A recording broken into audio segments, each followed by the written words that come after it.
Halo semuanya, baik lagi bareng gue Riki Pratama di Bela Rasa, Bela Negara lewat rasa. Hari ini kita dapat topik yang sebenarnya sakral, tapi sering banget kita anggap angin lalu, yaitu setia pada Pancasila sebagai ideologi negara. Di sini udah ada Kak Faza buat kita ajak ngobrol tipis-tipis nih. Halo Kak Faza. Halo, waduh, judulnya menarik banget ya, kenegaraan banget gitu.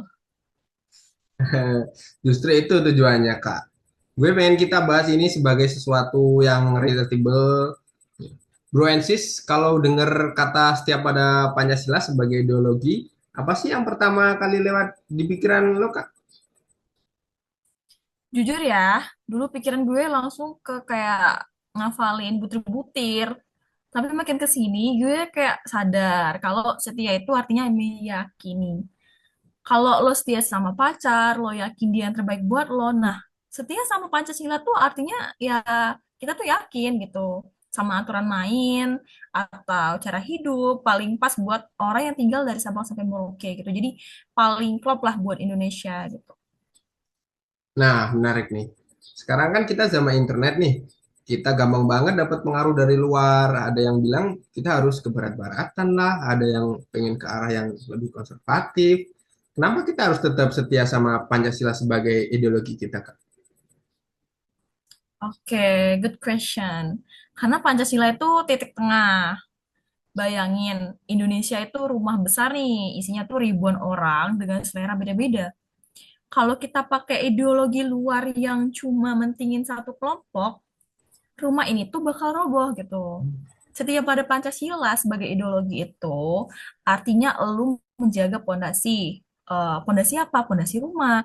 Biar apa? Nggak roboh dan jangan cuma karena kita pengen niru rumah orang lain yang sebenarnya nggak cocok sama tanah kita gitu. Bener banget tuh, Kak. Gue sering lihat di medsos orang berantem bawa-bawa paham luar. Padahal kan kalau kita balik lagi ke ideologi kita sendiri, solusinya kan musyawarah buat mufakat ya. Bukan menang-menangan suara atau viral-viralan kan. Persis. Makanya poin setia itu kita tuh nggak gampang kegoda buat ganti prinsip, cuman gara-gara ada tren apa? Tren ideologi baru nih keren gitu. Tapi sebenarnya kayak itu tuh bakal memecah belah Indonesia. Oke Kak, kalau kita ngomongin prakteknya nih, sebagai anak muda, gimana sih caranya kita nunjukin kalau kita itu setia sama ideologi negara ini? Apakah harus posting Garuda tiap hari? Nggak harus juga sih sebenarnya. Kesetiaan itu tuh muncul lewat perilaku. Contoh paling gampang nih, filter informasi. Pancasila itu ngajarin kita buat adil dan beradab. Kalau kita dapat berita hoax yang tujuannya buat benci sama suku atau agama tertentu, terus kita langsung sebarin, itu artinya kita nggak setia sama ideologi kita dong. Wah, wah, dalam banget tuh Kak. Berarti menyebarkan hoax itu sama aja dengan mengkhianati ideologi negara ini ya Kak? Bisa dibilang kayak gitu, karena ideologi kita kan pengennya kita bersatu tuh. Pas lo mutusin buat ngeriset dulu sebelum percaya berita, lo sebenarnya lagi mengamalkan sila-sila dan Pancasila. Lo lagi jaga persatuan, itulah bentuk negara yang paling nyata sekarang. Termasuk juga menghargai perbedaan pendapat di kolom komentar ya. Nggak perlu banting-bantingan dan sampai menghina gitu Kak. Betul. Berarti intinya Pancasila sebagai ideologi itu bukan cuma teks mati di Undang-Undang Dasar 1945 ya Kak. Bukan, itu tuh identitas. Kalau kita kehilangan identitas, kita bakal gampang diadu domba ya kan?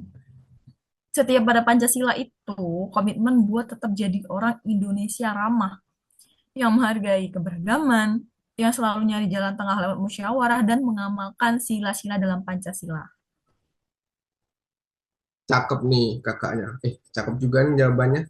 Jadi buat teman-teman yang dengerin, Bela negara itu mulainya dari hati dan pikiran yang setia sama nilai-nilai kita sendiri.